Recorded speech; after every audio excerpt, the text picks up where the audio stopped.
It began like any other night. Warm air, quiet streets, children laughing in the distance. A normal summer evening in Turkey. But by midnight, there were tanks on the bridges, jets in the sky, gunfire in the capital, and fear. Fear in every heart. This is not just a story about a coup. It's a story about power, about people, and about what we do when the sky goes dark. This is Turkey's 2016 coup. A night of fire and silence. Chapter 1. Before the Storm. Turkey was changing. In the early 2000s, many people felt hope. There were new roads, new schools, new hospitals. President Erdogan and his party, the AKP, promised a better life. And for some, it was better. But not for everyone. Some people felt afraid. They said, "This is not freedom." They saw more control, more arrests, less news, less voice. Journalists were put in prison. Teachers were fired. People whispered in cafes, "Be careful what you say," because someone might be listening. The country was divided, like two sides of a coin.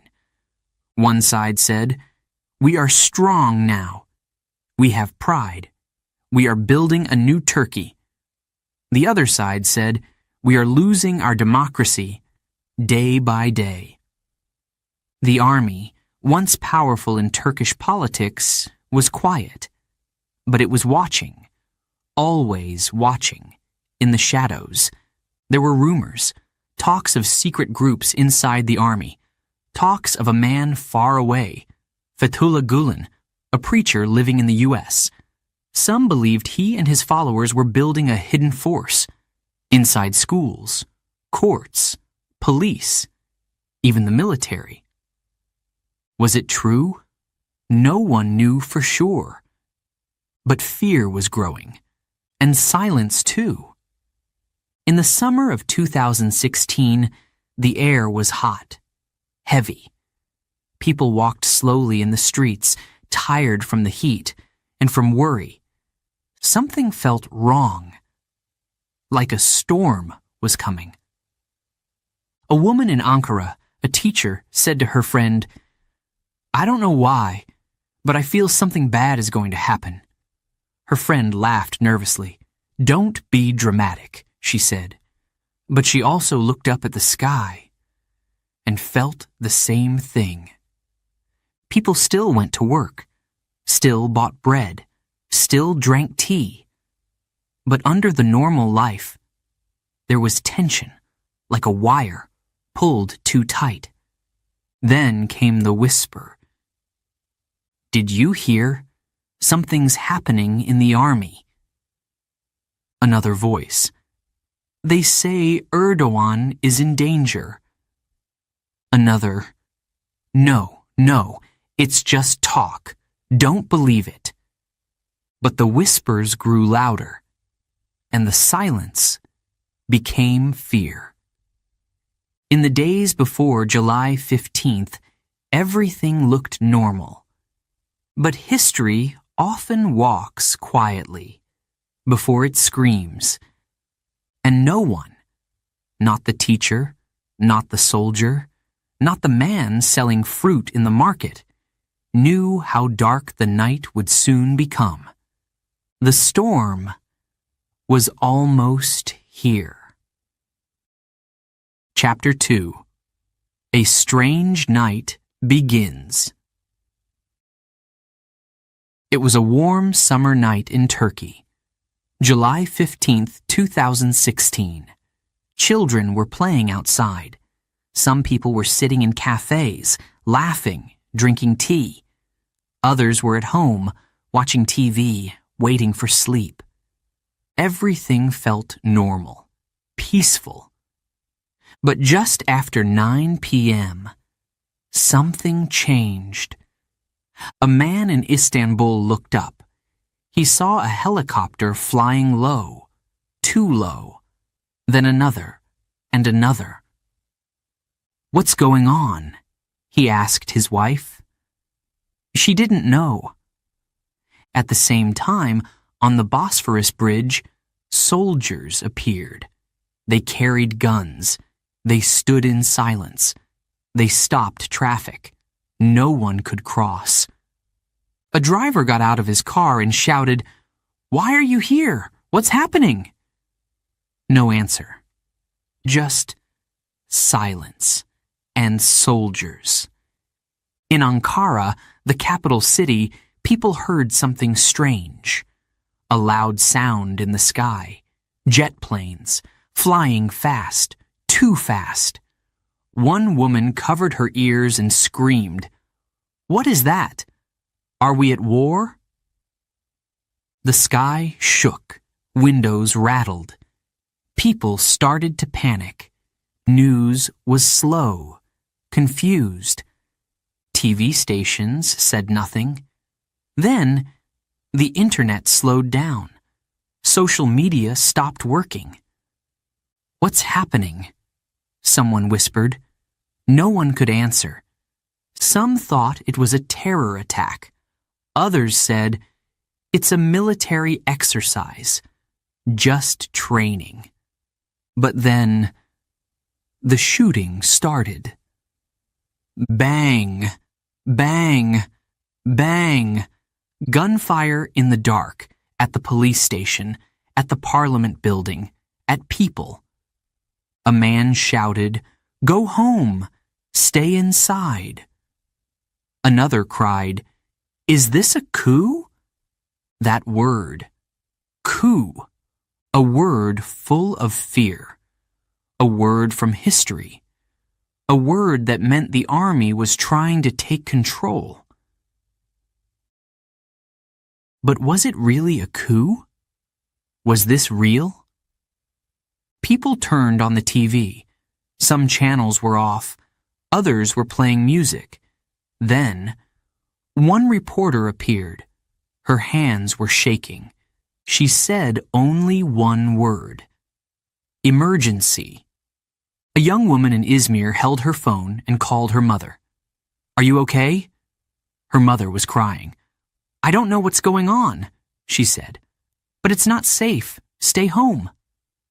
The streets, once full of life, became quiet, except for the sound of jets and guns.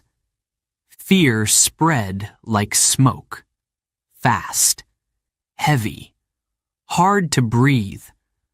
No one knew who to trust. No one knew what was coming. And still, the night was just beginning.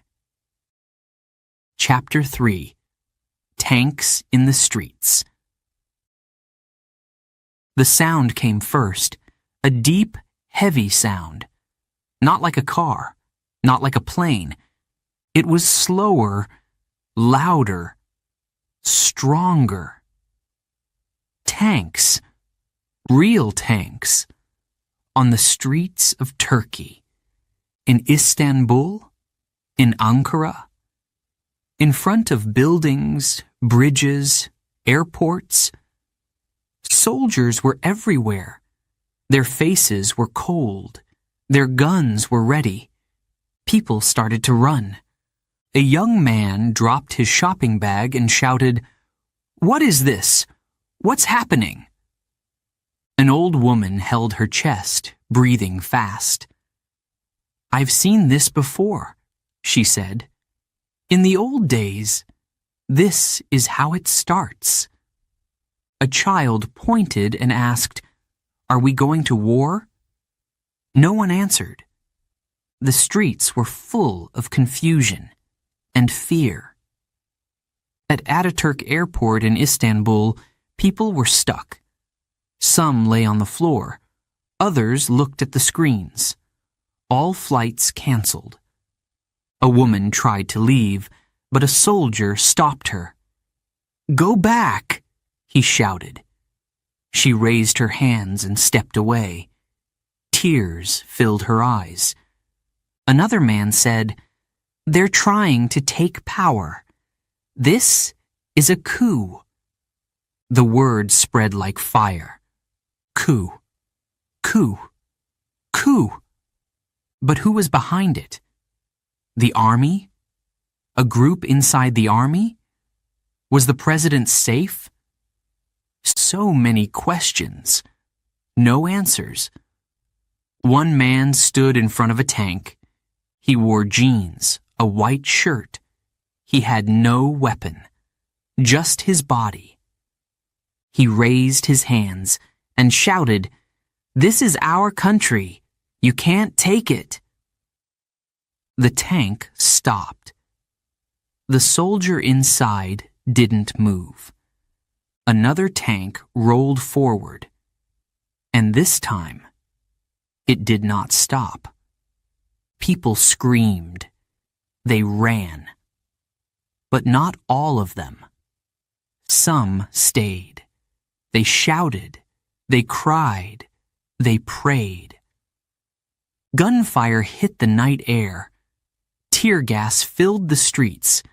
Ambulances couldn't reach the wounded.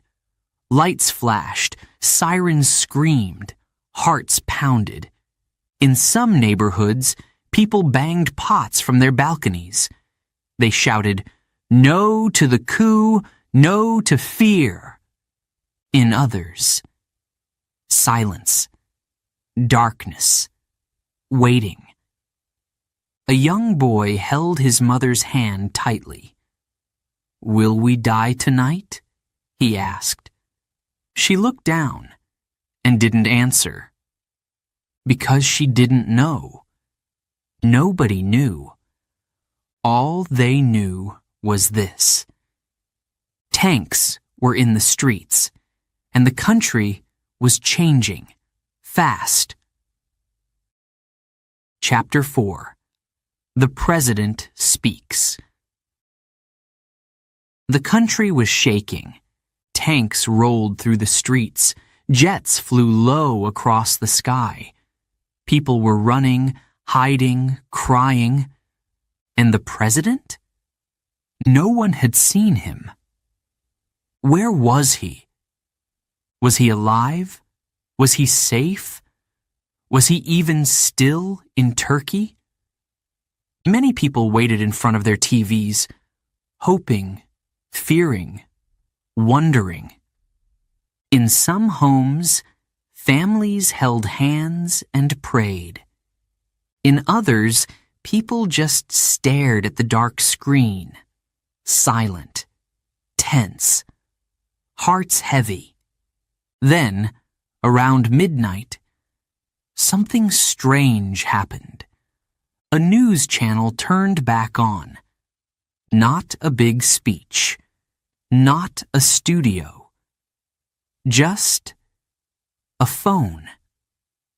A journalist held up a phone to the camera, and on that phone screen was President Recep Tayyip Erdogan. His face was small. His voice was tired. But it was him. "I am calling on the people," he said. "Go out into the streets. Go to the squares. Stand against this coup." He was speaking live, through FaceTime. The internet was slow. The picture wasn't clear. But the message was fire. People stared at the screen. "He's alive," someone whispered.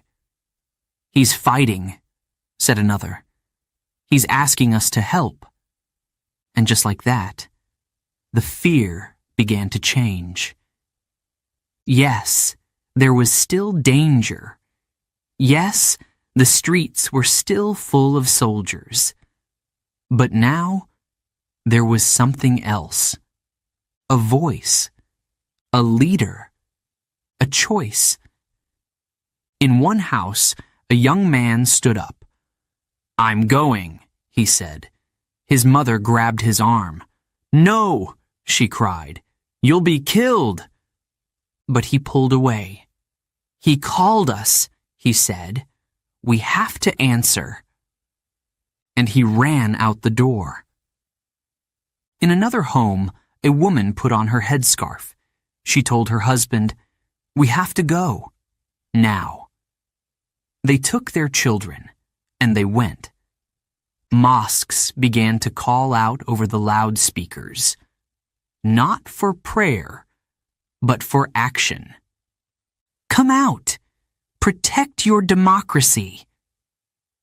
The streets were starting to fill again, but this time, not with soldiers, with people, with voices, with flags, with courage. Erdogan's voice on that little screen changed everything. He was not in power that moment. Not really. The army was on the streets. The police were confused. The media was almost gone. But his call, that one message, was enough. Because it reached the hearts of his supporters, and they were ready to fight back. That night, the president's voice was not just on a phone. It was echoing in every square, in every home, in every soul that still believed. Chapter 5. The People Rise. It started with one man, then 2, then 20, then hundreds. People began to fill the streets, not just in one city, but in many. Istanbul, Ankara, Izmir, everywhere. They came from their homes. They left their beds. They walked. They ran. They shouted. Some were afraid. Some were angry. But all of them believed. They stood in front of tanks. Yes, real tanks. Big, cold, heavy, with soldiers sitting on top, holding guns, waiting, watching. But the people did not run. They raised their hands and shouted, "We are not afraid! This is our country. No to the coup." A mother with her 2 daughters stood in front of a tank and yelled, "You will not hurt my children." An old man hit a tank with his walking stick. "Go home," he cried. "You are not welcome here." The tank did not move, but neither did he. People climbed on tanks. They waved flags. They called others to join. A student live-streamed from the middle of the street. "We are here," she said. "Come with us. Don't be silent." Mosques played messages all night. Defend your future. Defend your freedom. Taxi drivers blocked roads to stop soldiers. Shopkeepers gave free water to the crowds. Doctors ran to help the wounded. It was chaos. It was courage. It was history. Some soldiers were young, very young. They didn't shoot. They looked around, confused. One of them said, "They told us this was an exercise, a training." A man shouted back, "This is not training. This is treason." Still, not all soldiers stayed silent. Some fired, some hurt people, some killed. But the crowds kept growing and growing. A man fell beside his friend, blood on the ground.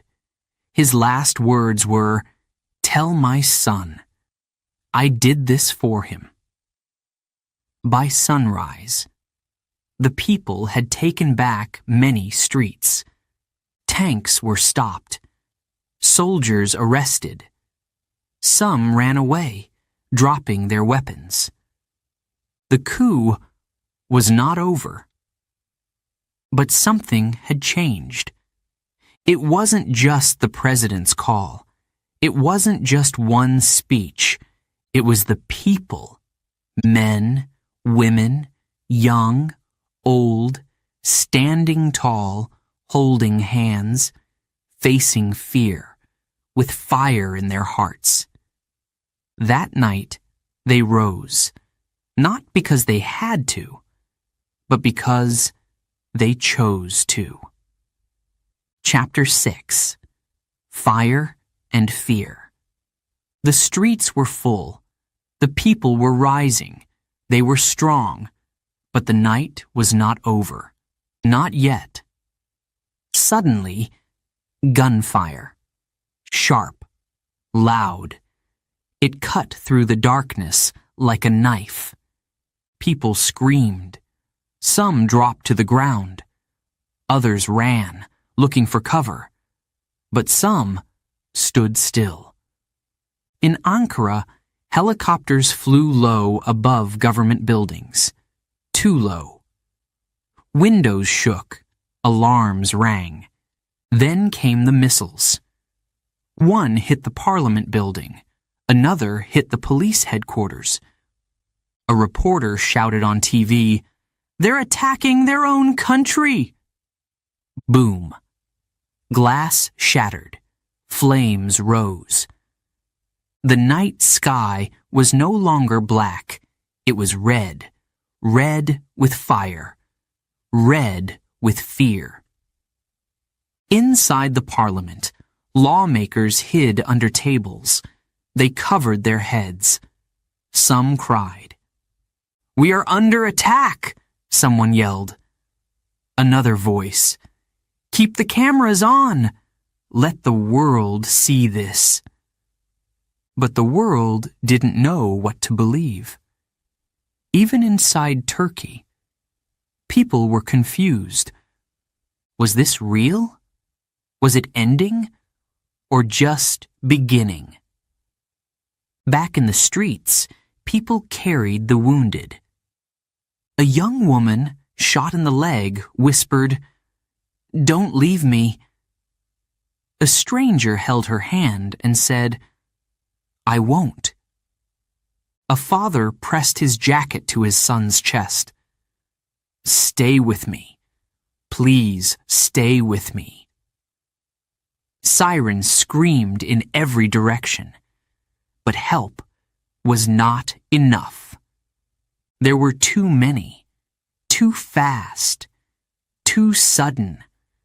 Some people tried to reach the hospitals, but the roads were blocked by tanks, by fire, by fear.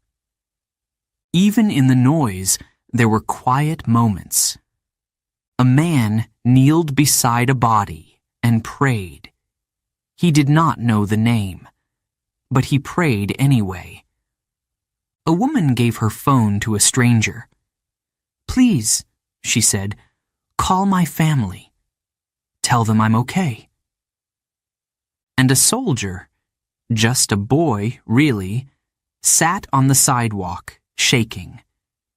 His gun was gone, his eyes full of tears. "They told us to do this," he said. "I didn't know. I didn't know." By early morning, the city smelled of smoke and sadness. The sun was rising. But it did not feel like a new day. It felt like a wound. More than 250 people had died. Thousands were hurt, and millions were afraid. The coup was failing, but the fear was still winning. And across Turkey, one question remained. How could this happen? Chapter 7. The World Watches. The world was watching, from far away, from behind screens, eyes wide, mouths open, hearts frozen. What was happening in Turkey? It was late in Europe, early morning in Asia. In America, people were just starting their day. Then came the headlines. Military coup in Turkey. Gunfire in the streets. President Erdogan speaks on FaceTime. Images filled the news. Tanks on bridges, people waving flags, jets flying low, explosions, screams, fire, and bodies on the ground. It looked like war, but it wasn't. Not quite. World leaders watched and waited. Some sent messages quickly. Germany said, "We support democracy." France said, "We are watching closely." The U.S. said, "All parties should show restraint." But others said nothing. They waited, they watched. They didn't want to choose a side too soon. What if the coup succeeded? What if the government fell? No one wanted to say the wrong thing. In the homes of Turkish families living abroad, there was panic. A mother in Berlin called her sister in Istanbul. "Are you safe?" she cried. Her sister answered, "There are tanks outside. I don't know what to do." In London, a student from Ankara sat with his phone in his hand, waiting for a message. Any message, but nothing came. In New York, a man watched the news with tears in his eyes. "That's my country," he said, "and it's burning." Journalists tried to explain, but it was hard. Some said, "It's a power struggle." Others said, "It's a fight for democracy." And some just said, "It's chaos." No one knew the full truth. Not yet. People were still fighting, still dying, still hoping. A reporter in Ankara spoke to the camera with fear in her voice. "I hear gunfire," she said, "but I also hear voices, loud, strong voices. The people are not giving up." Social media was full of photos, videos, and questions. One post said, "Pray for Turkey." Another said, "Where is the world? Why is no one helping?" And one more, "Tonight, Turkey stands alone." The world watched, but it could not feel what Turkey felt. Not fully, not truly. Only the people inside could feel the fear in their bones, the smoke in their lungs, the fire in their hearts. When the sun rose over the cities of the world, Turkey was still fighting.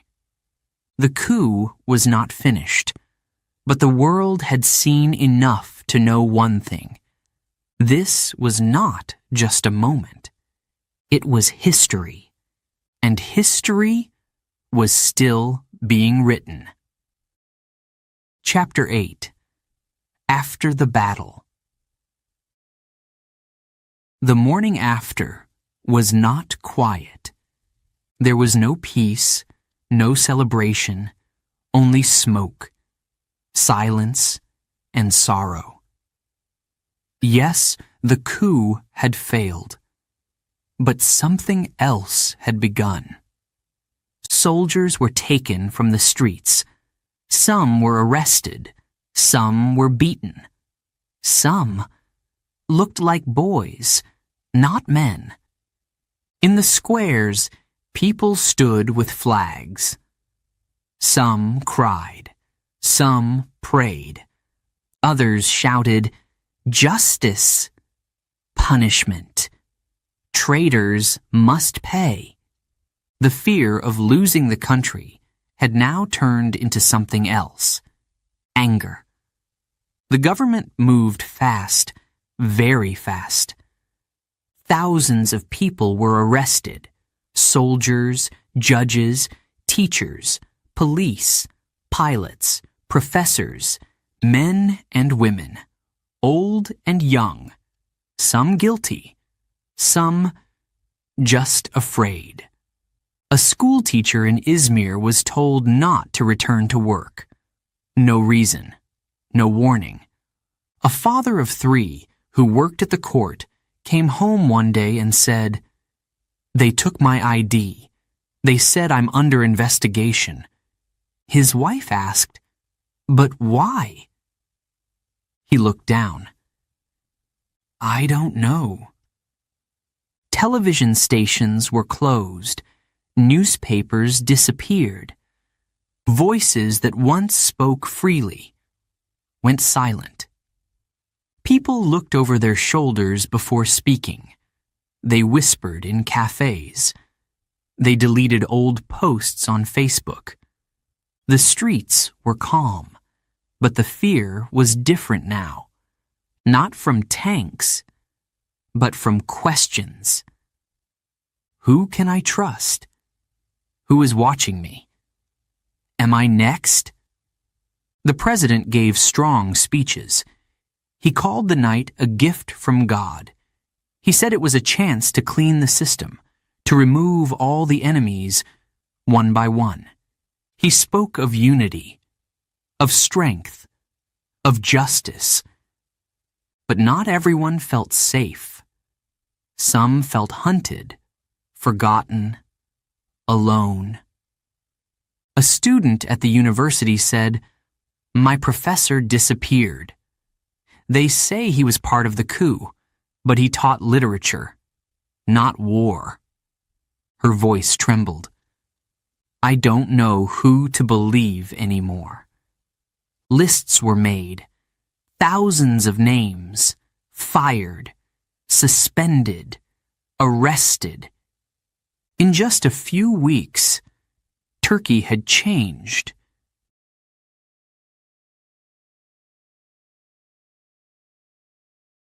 Not with tanks now, but with paper and fear. The battle was over. The soldiers were gone. But the fear stayed, and it spread like a shadow, long and dark.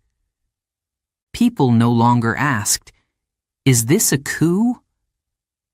Now they asked, "What happens next?" Chapter 9. Voices of the Night. So many voices were lost in the noise, in the gunfire, in the fear. But some voices still speak, not through microphones, not on the news, but in memories, in pain, in truth. These are their voices. A mother stood at the door of the hospital. Her scarf was wet with tears. She held a photo in her hand. A boy with bright eyes, 17 years old. "My son went outside to protect his country," she said. "He didn't carry a gun, just his heart." She paused. Her voice shook.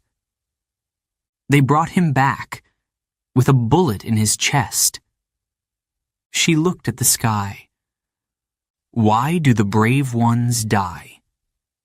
In a quiet town, a teacher sat alone in his classroom. The chairs were empty. The board was clean. "I built this school," he said, "with love, with hope." Then, the paper came. He was told to leave. No trial, no reason. "They said I was part of the coup, but I taught history. not war. He touched a student's notebook. I only wanted to teach them truth. His eyes filled with water. But maybe that was the danger. A young soldier sat in a small cell. His hands shook. His voice was soft. They told us it was training, he whispered. We got on the trucks. We followed orders. He looked up. Then I saw people in the street. Women, children, old men. He paused. They were shouting, crying. I didn't know what to do. He buried his face in his hands. I didn't want to hurt anyone. I didn't understand. A woman in a wheelchair held a Turkish flag.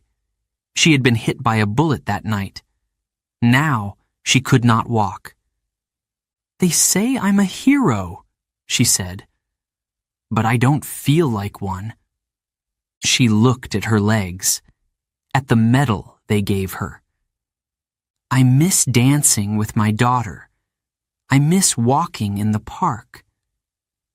She touched her chest. But if I could choose again, I would still go. So many voices, so many stories. Some still speak. Some are silent. Some will never be heard. But each one matters. Each one was part of that night. Not just the leaders, not just the soldiers, the mothers, the teachers, the children, the ones who lost and the ones who stayed. The night of the coup was filled with fire, with fear, but also with voices, with truth, and with pain. Chapter 10. What Freedom Means. The tanks are gone. The streets are quiet. The fires have cooled. The night has passed. But the questions? They stayed. What is freedom? Is it walking safely down a street? Is it speaking your truth without fear? Is it voting, dreaming, writing, teaching, without looking over your shoulder? Or is it something deeper? A feeling, a breath, a life without chains, not just on your hands, but on your mind. After the coup, the government became stronger. Some say too strong. Thousands were arrested. Schools were closed. Voices were silenced. Some people cheered. Others wept. A teacher asked, "Can we still call this a democracy?" A student said, "I love my country. But now, I am afraid to speak." A soldier whispered, "I followed orders once. I won't do it again." Freedom, it seems, means something different to everyone. And what about power? That night, the soldiers had the guns, but the people had the streets. The president had a phone, but his words moved millions. So, who truly had the power? Was it the tanks? The voice on the screen? The mothers who stood in front of bullets? Power is not just about force. It's about faith, belief, courage. Sometimes, power comes from standing still, from saying no, from refusing to look away. Years have passed, but the memories remain. Some remember fear, Some remember pride. Some try not to remember at all. But memory is important. It is how we learn, how we heal. It is how we protect the future. By not forgetting the past. And what about hope? Hope is small, but strong. It lives in the child who asks, why did people fight in the streets? It lives in the teacher who returns to the classroom, in the writer who keeps telling the story, in the people who still raise their voices, even when it's hard. Hope is in remembering and still believing. That freedom is worth fighting for. That truth matters. That power, without kindness, is nothing. The night of the coup changed Turkey forever. But from that dark night came questions, hard questions, and also a quiet promise. A promise that we, as people, must keep asking, what is freedom? What is power? And above all, who do we want to be when the silence ends?